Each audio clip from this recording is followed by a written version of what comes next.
जे माँ भंडार घरे माँ को नाँ नहीं आजिर क्लास टी को स्टार्ट करिबा। +3 first semester Odia honours core paper 2 unit 2 मध्ययुगीय काव्यर आंगिक वैचित्र विषय रे 2 मार्क प्रश्न उत्तर आलोचना करिबा। चलो क्लास टी को स्टार्ट करिबा। चलो आजिर प्रथम प्रश्न टी को देखिबा। आजिर प्रथम प्रश्न मध्ययुगीय काव्यर आंगिक वैचित्र उपादान कौन? यार उत्तर हेउछि मध्ययुगीय काव्यर आंगिक वैचित्रर प्रधान उपादान हेउछि विषय, चरित्र, भाषा, छंद, आलंकारिकता। 2 नंबर प्रश्न टी को देखिबा। 2 नंबर प्रश्न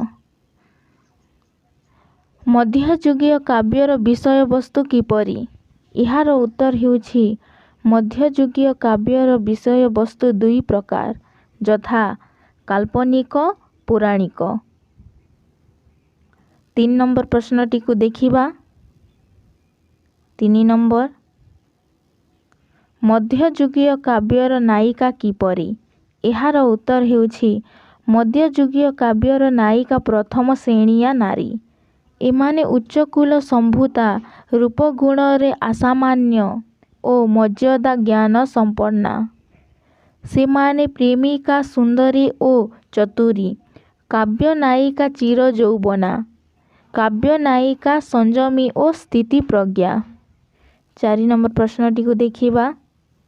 4 नंबर प्रश्न मध्ययुगीय ओडिया काव्य साहित्य रे क्यों संस्कृत विशिष्ट आलंकारिकंक प्रभाव रहिछि? यार उत्तर हेउछि आचार्य भामह, आचार्य दंडी, आचार्य बामन, आचार्य आनंदवर्धन, आचार्य कंतक, आचार्य मर्मट प्रभृति हेउछन्ति मध्ययुगीय ओडिया काव्य साहित्यर विशिष्ट आलंकारिक। 5 नंबर प्रश्न टी को देखिबा। काव्य निर्वाचन पाई आनंदवर्धन की मत परिप्रकाश करिछन्ति? यार उत्तर हेउछि काव्य रे निर्वाचित हेबाकु थिबा कथावस्तु संपर्क रे आनंदवर्धनक अभिमत विशेष प्रणिधान योग्य। तांको विचार रे कविवृत बा आहृत किंबा उत्प्रेक्षित बा कल्पित कथावस्तु को भित्ति करी तार सृष्टि शोध निर्माण करि पारि थाए। 6 नंबर प्रश्न टी को देखिबा। मध्ययुगीय कवि माने केउ चेतना उपरे विशेष उद्बुद्ध होइथिले? यार उत्तर हेउछि मध्ययुगीय कवि माने विशेष करी भक्ति भावना और प्रेम चेतना द्वारा उद्बुद्ध होई निज निजर काव्यर कथावस्तु निर्वाचन करिछन्ति। 7 नंबर प्रश्न टी को देखिबा। रीतियुगीय काव्य गुडिंकर विषय वस्तुर आभिमुख को विचार कले एहाकु केते भाग रे विभक्त करा जाय? यार उत्तर हेउछि रीतियुगीय काव्य गुडिंकर विषय वस्तु आभिमुख प्रति विचार कले एहाकु त्रयी आभिमुख्य भावरे ग्रहण करा जाय यथा भक्ति प्रधान, प्रीति प्रधान ओ उभय प्रधान। 8 नंबर प्रश्न टी को देखिबा। 8 नंबर प्रश्न केउ केउ काव्य वस्तु निर्देश पूर्वरु आरंभ होइथिला? यार उत्तर हेउछि रघुनाथ हरिचंदन को हंसवती, धनंजय भंज को त्रिपुर सुंदरी, मधुसूदन को नंदचरित एही सबु काव्य वस्तु निर्देश पूर्वरु रचित होइछि। 9 नंबर प्रश्न टी को देखिबा। मंगलाचरण को सरस सुंदर सौंदर्य मंडित करिबा पाई की आश्रय नै थाए? यार उत्तर हेउछि मंगलाचरण को सरस सुंदर रुचिवंत कलाबी मंडित करिबा तथा काव्य शोभावर्धन करिबा पाई सेमाने विविध कौशल आश्रय नैछन्ति यथा शिक्षात्मक, नमस्क्रियात्मक एवं उभयात्मक। 10 नंबर प्रश्न टी को देखिबा। विषय वस्तु रचना पूर्वरु काव्यकार माने प्रथमे कौन करिथांती? ଏହାର ଉତ୍ତର ହେଉଛି ବିଷୟ ପ୍ରବେଶ ପୂର୍ବରୁ କାବ୍ୟକାରମାନେ ପ୍ରଥମେ ମଙ୍ଗଳାଚରଣ, ସାଧୁସ୍ତୁତି, ଖଳନିନ୍ଦା, କାବ୍ୟ ପରିଚୟ, ଆତ୍ମଲଘୁତା, ଆତ୍ମପରିଚୟ ଇତ୍ୟାଦି ବିଷୟ ଅବତାରଣା କରିଥାନ୍ତି। 11 ନମ୍ବର ପ୍ରଶ୍ନଟିକୁ ଦେଖିବା। ରୀତି ଯୁଗରେ ବିଷୟବସ୍ତୁ ବିନ୍ୟାସକୁ କିପରି ପରିକଳ୍ପନା କରାଯାଇଥାଏ? ଏହାର ଉତ୍ତର ହେଉଛି ରୀତି ଯୁଗରେ ବିଷୟବସ୍ତୁ ବିନ୍ୟାସକୁ 3 ଭାଗରେ ବିଭକ୍ତ କରାଯାଇଥାଏ, ଯଥା କଥାବସ୍ତୁ ନିର୍ବାଚନ, ବିଷୟବସ୍ତୁର ଉପସ୍ଥାପନା ଓ ବିଷୟ ବିନ୍ୟାସ। 12 ନମ୍ବର ପ୍ରଶ୍ନଟିକୁ ଦେଖିବା। ମଧ୍ୟଯୁଗୀୟ କବିମାନେ କାହାକୁ ଅନୁକରଣ କରି କାବ୍ୟ କବିତା ରଚନା କରୁଥିଲେ? ଏହାର ଉତ୍ତର ହେଉଛି ମଧ୍ୟଯୁଗୀୟ କବିମାନେ ସଂସ୍କୃତ ଶାସ୍ତ୍ରର ପ୍ରତ୍ୟକ୍ଷ ଅନୁସରଣ କ୍ରମରେ କାବ୍ୟର କଥାବସ୍ତୁ ନିର୍ବାଚନ କରୁଥିଲେ। ତାହା ସହିତ ନିଜସ୍ୱ କଳ୍ପନାକୁ ମଧ୍ୟ ଏଥିରେ ସଂଯୋଜନା କରି ଚାଲିଥିଲେ। 13 ନମ୍ବର ପ୍ରଶ୍ନଟିକୁ ଦେଖିବା। ଦୁଷ୍ଟଜନ ନିନ୍ଦାଗାର ଅର୍ଥ କ'ଣ? ଏହାର ଉତ୍ତର ହେଉଛି ଦୁଷ୍ଟଜନ ନିନ୍ଦାଗାର କହିଲେ ଚୋର, ଖଣ୍ଡ ବା ଅସାମାଜିକ ବ୍ୟକ୍ତିବିଶେଷ କୁହାଯାଇ ନାହିଁ, ବରଂ କାବ୍ୟର ଦୁଷ୍ଟ ସମାଲୋଚକଙ୍କୁ ଭିକ୍ଷୁକ ବୋଲି କହି ସର୍ପ, ରାହୁ, ପେଚା, ହସ୍ତୀ, ମର୍କଟ, ମାଜାର, ଅଙ୍ଗାର, କତୁରୀ, ଚାଲୁଣୀ ସହିତ ତୁଳନା କରି କବି ସେମାନଙ୍କୁ ଅତି ବୀଭତ୍ସ ରୂପ ଚିତ୍ରଣ କରିଛନ୍ତି। 14 ନମ୍ବର ପ୍ରଶ୍ନଟିକୁ ଦେଖିବା। ଶଶୀ ସେଣାର ରଚୟିତା କିଏ? ଏହାର ଉତ୍ତର ହେଉଛି ଶଶୀ ସେଣାର ରଚୟିତା ପ୍ରତାପ ରାୟ। 15 ନମ୍ବର ପ୍ରଶ୍ନଟିକୁ ଦେଖିବା। ମଙ୍ଗଳାଚରଣ ଭଳି ଆଉ କ'ଣ ଏବଂ କିପରି କାବ୍ୟ ଉପକ୍ରମରେ କିପରି ବର୍ଣ୍ଣନା ହୋଇଥାଏ? ଏହାର ଉତ୍ତର ହେଉଛି ମଙ୍ଗଳାଚରଣ ଭଳି କାବ୍ୟ ଉପକ୍ରମରେ ସାଧୁ ସଜ୍ଜନଙ୍କୁ ସ୍ତୁତି ଓ ଦୁର୍ଜନମାନଙ୍କ ପ୍ରତି ନିନ୍ଦାଗାନ କରିବା ହେଉଛି ସଂସ୍କୃତ ଅଳଙ୍କାରର ଶାସ୍ତ୍ର ଅନୁମୋଦିତ ଓଡ଼ିଆ କାବ୍ୟର ଅନ୍ୟ ଏକ ପ୍ରଚଳିତ ସଂଗଠିତ କୌଶଳ। 16 ନମ୍ବର ପ୍ରଶ୍ନଟିକୁ ଦେଖିବା। ସାଧୁ ସନ୍ନ୍ୟାସୀ ଅର୍ଥ କ'ଣ? ସାଧୁ ସନ୍ନ୍ୟାସୀ ଅର୍ଥ ସାଧୁ ସନ୍ନ୍ୟାସୀ ନୁହନ୍ତି। ସାଧୁ ସନ୍ନ୍ୟାସୀ ହେଉଛନ୍ତି ରସିକ, ଗ୍ରାହକ, ଗୁଣବନ୍ତ, ଗୁଣଗ୍ରାହୀ, ବୁଦ୍ଧଜନ ଓ ଉଦାରଚେତା ସହୃଦୟ ବ୍ୟକ୍ତି ବିଶେଷ। 17 ନମ୍ବର ପ୍ରଶ୍ନଟିକୁ ଦେଖିବା। ପୂର୍ବରାଗ କାହାକୁ କହନ୍ତି? ଏହାର ଉତ୍ତର ହେଉଛି ନାୟକ ନାୟିକା ମିଳନ ପୂର୍ବରୁ ସେମାନଙ୍କ ମାନସ ପଟରେ ପରସ୍ପର ପ୍ରତି ଯେଉଁ ଅନୁରାଗ ସୃଷ୍ଟି ହୋଇଥାଏ, ତାହାକୁ ଆଲଙ୍କାରିକମାନେ ପୂର୍ବରାଗ କହନ୍ତି।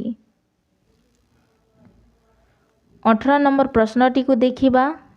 ରୀତିଯୁଗୀୟ କାବ୍ୟାଦର୍ଶ କର୍ତ୍ତାମାନେ କାହା ଉପରେ ବିଶେଷ ଗୁରୁତ୍ୱ ଆରୋପ କରୁଥିଲେ?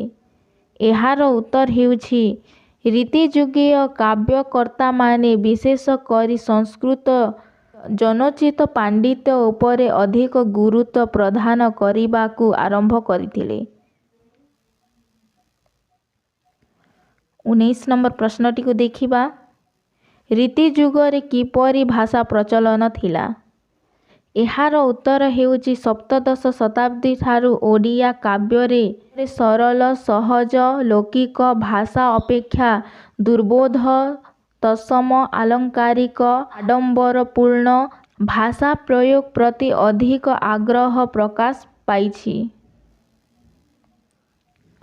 20 ନମ୍ବର ପ୍ରଶ୍ନଟିକୁ ଦେଖିବା। କାହାର ସଂସ୍କୃତ ସାହିତ୍ୟ ଉପରେ ଅଗାଧ ପାଣ୍ଡିତ୍ୟ ଥିଲା? ଏହାର ଉତ୍ତର ହେଉଛି ଉପେନ୍ଦ୍ର ଭଞ୍ଜଙ୍କର ସଂସ୍କୃତ ସାହିତ୍ୟ ଉପରେ ଅଧିକ ପାଣ୍ଡିତ୍ୟ ଥିଲା। ଶବ୍ଦ ପଣ୍ଡିତ ନ ହେଲେ ଯେ ଜଣେ କବି ହୋଇପାରିବ ନାହିଁ, ଏହା ହିଁ ସେ ସମୟର କାବ୍ୟିକ ଆଦର୍ଶ। 21 ନମ୍ବର ପ୍ରଶ୍ନଟିକୁ ଦେଖିବା। ବୈଦେହୀଶ ବିଳାସ କାବ୍ୟ କେଉଁ ରୀତିରେ ରଚିତ ଓ ସୁଭଦ୍ରା ପରିଣୟ କେଉଁ ରୀତିରେ ରଚିତ? ଏହାର ଉତ୍ତର ହେଉଛି ବୈଦେହୀଶ ବିଳାସ କାବ୍ୟ ବ ଆଦ୍ୟ ଅକ୍ଷର ନିୟମରେ ଓ ସୁଭଦ୍ରା ପରିଣୟ ସ ଆଦ୍ୟ ଅକ୍ଷର ନିୟମରେ ରଚିତ। 23 ନମ୍ବର ପ୍ରଶ୍ନଟିକୁ ଦେଖିବା। ଉପେନ୍ଦ୍ର ଭଞ୍ଜ କ'ଣ ପାର ହୋଇଥିଲେ? ଏହାର ଉତ୍ତର ହେଉଛି ଉପେନ୍ଦ୍ର ଭଞ୍ଜ ଶବ୍ଦ ସମୁଦ୍ର ପାର ହୋଇଥିଲେ।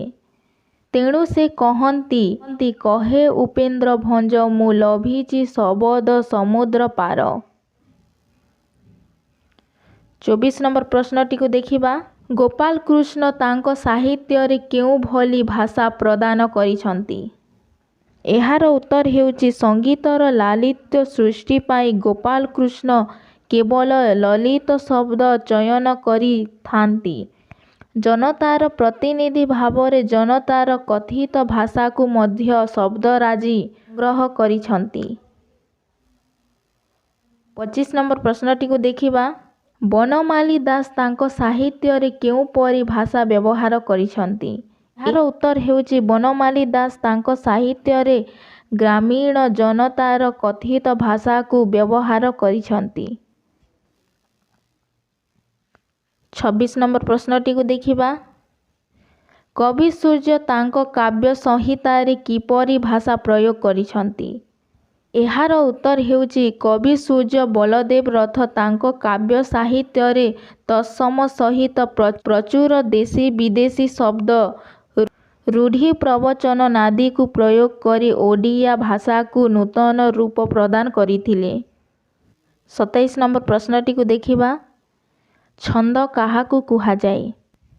ଏହାର ଉତ୍ତର ହେଉଛି ଅକ୍ଷର ବା ମାତ୍ରା ବିଶେଷ ନିୟମରେ ଆବଦ୍ଧ ହୋଇ ଗତିଶୀଳ ହେଲେ ସେହି ଶବ୍ଦ ଯୋଜନା ରୀତିକୁ ଛନ୍ଦ କୁହାଯାଏ। ଅର୍ଥାତ୍ ଶବ୍ଦ ପ୍ରବାହର ଶାସନ ସଂଯମ ଓ ଶୃଙ୍ଖଳିତ ପଦ୍ଧତିକୁ ଛନ୍ଦ କହନ୍ତି। 28 ନମ୍ବର ପ୍ରଶ୍ନଟିକୁ ଦେଖିବା। କାବ୍ୟରେ କିପରି କଳାତ୍ମକତା ପ୍ରତିପାଦିତ ହୁଏ? ଏହାର ଉତ୍ତର ହେଉଛି କାବ୍ୟରେ କଳାତ୍ମକତା ପ୍ରତିପାଦନ ହୁଏ ଛାନ୍ଦର କଳାତ୍ମକ ସଂଯୋଜନାରେ। 29 ନମ୍ବର ପ୍ରଶ୍ନଟିକୁ ଦେଖିବା। ଉତ୍କଳୀୟ ସଙ୍ଗୀତ କଳାର ପ୍ରାଚୀନ ରୂପ କ'ଣ? ଏହାର ଉତ୍ତର ହେଉଛି ଉତ୍କଳୀୟ ସଙ୍ଗୀତ କଳାର ପ୍ରାଚୀନ ରୂପ ହେଉଛି ଛାନ୍ଦ। 30 ନମ୍ବର ପ୍ରଶ୍ନଟିକୁ ଦେଖିବା। କୋଟି ବ୍ରହ୍ମାଣ୍ଡ ସୁନ୍ଦରୀ କେତେ ଛାନ୍ଦ ବିଶିଷ୍ଟ? ଏହାର ଉତ୍ତର ହେଉଛି କୋଟି ବ୍ରହ୍ମାଣ୍ଡ ସୁନ୍ଦରୀ 35 ଛାନ୍ଦ ବିଶିଷ୍ଟ। 31 ନମ୍ବର ପ୍ରଶ୍ନଟିକୁ ଦେଖିବା। ମଧ୍ୟଯୁଗୀୟ ସଙ୍ଗୀତ କବି କିଏ? ଏହାର ଉତ୍ତର ହେଉଛି ମଧ୍ୟଯୁଗୀୟର ସଙ୍ଗୀତ କବି ହେଉଛନ୍ତି ଉପେନ୍ଦ୍ର ଭଞ୍ଜ। 32 ନମ୍ବର ପ୍ରଶ୍ନଟିକୁ ଦେଖିବା। ବୈଦେହୀଶ ବିଳାସ କାବ୍ୟଟି କେତେ ଛାନ୍ଦ ବିଶିଷ୍ଟ? ଏହାର ଉତ୍ତର ହେଉଛି ବୈଦେହୀଶ ବିଳାସ କାବ୍ୟଟି 52 ଛାନ୍ଦ ବିଶିଷ୍ଟ। 33 ନମ୍ବର ପ୍ରଶ୍ନଟିକୁ ଦେଖିବା। ରୀତି ସାହିତ୍ୟର ବର୍ଣ୍ଣନା ଚାତୁରୀକୁ କେତେ ଭାଗରେ ବିଭକ୍ତ କରାଯାଇଛି? ଏହାର ଉତ୍ତର ହେଉଛି ରୀତି ସାହିତ୍ୟର ବର୍ଣ୍ଣନା ଚାତୁରୀକୁ 3 ଭାଗରେ ବିଭକ୍ତ କରାଯାଇଛି ଯଥା ବ୍ୟକ୍ତି ବର୍ଣ୍ଣନା, ବସ୍ତୁ ବର୍ଣ୍ଣନା ଓ ପ୍ରକୃତି ବର୍ଣ୍ଣନା। 34 ନମ୍ବର ପ୍ରଶ୍ନଟିକୁ ଦେଖିବା। ରୀତିଯୁଗୀୟ ନାୟକ କିପରି ହେବା ଉଚିତ? ଏହାର ଉତ୍ତର ହେଉଛି ସଂସ୍କୃତ ଆଲଙ୍କାରିକ ଗ୍ରନ୍ଥର ନିର୍ଦ୍ଦେଶାନୁସାରେ ଓଡ଼ିଆ ରୀତି କାବ୍ୟର ନାୟକ ଧୀରୋଦାତ୍ତ ପୁରୁଷ ବା ସଦକୁଲଜାତ କ୍ଷତ୍ରିୟ ହେବା ଉଚିତ। 35 ନମ୍ବର ପ୍ରଶ୍ନଟିକୁ ଦେଖିବା। ବହୁ ସଂଖ୍ୟକ ଓଡ଼ିଶା ସଙ୍ଗୀତର ରଚୟିତା କିଏ? ଏହାର ଉତ୍ତର ହେଉଛି କବି ସୂର୍ଯ୍ୟ ବଳଦେବ ରଥ ହେଉଛନ୍ତି ବହୁ ସଂଖ୍ୟକ ଓଡ଼ିଶା ସଙ୍ଗୀତର ରଚୟିତା। 36 ନମ୍ବର ପ୍ରଶ୍ନଟିକୁ ଦେଖିବା। ରୀତିଯୁଗୀୟ କବି ନାୟିକାକୁ କିପରି ବର୍ଣ୍ଣନା କରିଥାଏ? ଏହାର ଉତ୍ତର ହେଉଛି ରୀତିଯୁଗୀୟ କବି ନାୟିକାର ନଖଠାରୁ ଶିଖ ପର୍ଯ୍ୟନ୍ତ ବର୍ଣ୍ଣନା କରିଥାଏ। 37 ନମ୍ବର ପ୍ରଶ୍ନଟିକୁ ଦେଖିବା। ବସ୍ତୁ ବର୍ଣ୍ଣନାରେ କାହାକୁ ଗ୍ରହଣ କରାଯାଏ? ଏହାର ଉତ୍ତର ହେଉଛି ବସ୍ତୁ ବର୍ଣ୍ଣନାରେ ପର୍ବତ, ଋତୁ, ସନ୍ଧ୍ୟା, ସୂର୍ଯ୍ୟ, ଚନ୍ଦ୍ର, ରାତ୍ରି, ସାୟାଁ, ମଧ୍ୟାହ୍ନ, ମୃଗୟା, ସମ୍ଭୋଗ, ବିପ୍ରଲମ୍ଭ, ଯୁଦ୍ଧଯାତ୍ରା ବିବାହ, ପୁତ୍ର ଜନ୍ମାଦିକୁ ଗ୍ରହଣ କରାଯାଏ। 38 ନମ୍ବର ପ୍ରଶ୍ନଟିକୁ ଦେଖିବା। ଲାବଣ୍ୟବତୀ କାବ୍ୟର ନାୟକ ଓ ନାୟିକା କିଏ? ଏହାର ଉତ୍ତର ହେଉଛି ଲାବଣ୍ୟବତୀ କାବ୍ୟର ନାୟକ ହେଉଛନ୍ତି ଚନ୍ଦ୍ରଭାନୁ ଓ ନାୟିକା ହେଉଛନ୍ତି ଲାବଣ୍ୟବତୀ। 39 ନମ୍ବର ପ୍ରଶ୍ନଟିକୁ ଦେଖିବା। ଛନ୍ଦ କେତେ ପ୍ରକାର? ଏହାର ଉତ୍ତର ହେଉଛି ଛନ୍ଦ ମୁଖ୍ୟତଃ ଦୁଇ ପ୍ରକାର, ଯଥା ମାତ୍ରିକ ଛନ୍ଦ ଓ ବାଣିକ ଛନ୍ଦ। 40 ନମ୍ବର ପ୍ରଶ୍ନଟିକୁ ଦେଖିବା। ଛନ୍ଦ କେଉଁ ଶବ୍ଦରୁ ଆସିଅଛି? ଏହାର ଉତ୍ତର ହେଉଛି ସଂସ୍କୃତ ଛନ୍ଦ୍ ଶବ୍ଦରୁ ଓଡ଼ିଆ ଛନ୍ଦ ଶବ୍ଦର ସୃଷ୍ଟି। 41 ନମ୍ବର ପ୍ରଶ୍ନଟିକୁ ଦେଖିବା। କମଳଧର ହେ କମଳାଧରଜିତ ନାୟକ, କମଳଧର ଯାଏ ରାମ ନାମ ସଦାଧାୟକ। ଏହା କି ଛନ୍ଦ? ଏହାର ଉତ୍ତର ହେଉଛି ଉକ୍ତ ପଦଟି ରାମକେରି ଛନ୍ଦ ଅଟେ। 42 ନମ୍ବର ପ୍ରଶ୍ନଟିକୁ ଦେଖିବା। ରୀତିକାବ୍ୟରୁ ଭାଟିଆରୀ ଛନ୍ଦର ଉଦାହରଣ ଦିଅ। ମହାସୁଖ ନାହିଁ ଦମ୍ପତିରୁ, କି କାର୍ଯ୍ୟ କୁବେର ସମ୍ପତ୍ତିରୁ। ରସିକ ହାରାବଲି କାବ୍ୟରୁ ଆସିଛି ଉପେନ୍ଦ୍ର ଭଞ୍ଜଙ୍କର। 43 ନମ୍ବର ପ୍ରଶ୍ନଟିକୁ ଦେଖିବା। କୋଟି ବ୍ରହ୍ମାଣ୍ଡ ସୁନ୍ଦରୀର ତୃତୀୟ ଛାନ୍ଦଟିରେ କ'ଣ ବର୍ଣ୍ଣନା କରାଯାଇଛି ଓ ଏହା କେଉଁ ରାଗରେ ରଚିତ? ଏହାର ଉତ୍ତର ହେଉଛି କୋଟି ବ୍ରହ୍ମାଣ୍ଡ ସୁନ୍ଦରୀର ତୃତୀୟ ଛାନ୍ଦଟିରେ କୋଟି ବ୍ରହ୍ମାଣ୍ଡ ସୁନ୍ଦରୀର ବାଲ୍ୟ, ପୌଗଣ୍ଡ ଏବଂ ଯୌବନାବସ୍ଥା ବର୍ଣ୍ଣନା କରାଯାଇଛି। ଏହା ରାଗ କେଦାର ଚକ୍ରକେଲି ବାଣୀରେ ରଚିତ। 44 ନମ୍ବର ପ୍ରଶ୍ନଟିକୁ ଦେଖିବା। କୋଟି ବ୍ରହ୍ମାଣ୍ଡ ସୁନ୍ଦରୀର ଦ୍ୱିତୀୟ ଛାନ୍ଦରେ କ'ଣ ବର୍ଣ୍ଣନା କରାଯାଇଛି? ଏହା କେଉଁ ରାଗରେ ରଚିତ? ଏହାର ଉତ୍ତର ହେଉଛି କୋଟି ବ୍ରହ୍ମାଣ୍ଡ ସୁନ୍ଦରୀର ଦ୍ୱିତୀୟ ଛାନ୍ଦରେ ଚମ୍ପାନଗରୀର ବର୍ଣ୍ଣନା ଓ କୋଟି ବ୍ରହ୍ମାଣ୍ଡ ସୁନ୍ଦରୀର ନିଜ ବୃତ୍ତାନ୍ତ ବର୍ଣ୍ଣନା କରାଯାଇଛି। ଏହା ରାଗ ମାଲବ ତୋଡ଼ି ବାଣୀ। ଆଜିର ଶେଷ ପ୍ରଶ୍ନ 45 ନମ୍ବର ପ୍ରଶ୍ନଟିକୁ ଦେଖିବା। ରସକଲ୍ଲୋଳ କାବ୍ୟର ଦ୍ୱିତୀୟ ଛାନ୍ଦଟି କେଉଁ ରାଗରେ ରଚିତ? ଏହାର ଉତ୍ତର ହେଉଛି ରସକଲ୍ଲୋଳ କାବ୍ୟର ଦ୍ୱିତୀୟ ଛାନ୍ଦଟି ରାଗ ଚୋଖୀରେ ରଚିତ। ଆଜି ପାଇଁ ଏତିକି ଥାଉ। ପରବର୍ତ୍ତୀ କ୍ଲାସ୍ରେ ଆଉ କେତେକ 2 ମାର୍କ ପ୍ରଶ୍ନ ଉତ୍ତର ଆଲୋଚନା କରିବା। ଧନ୍ୟବାଦ।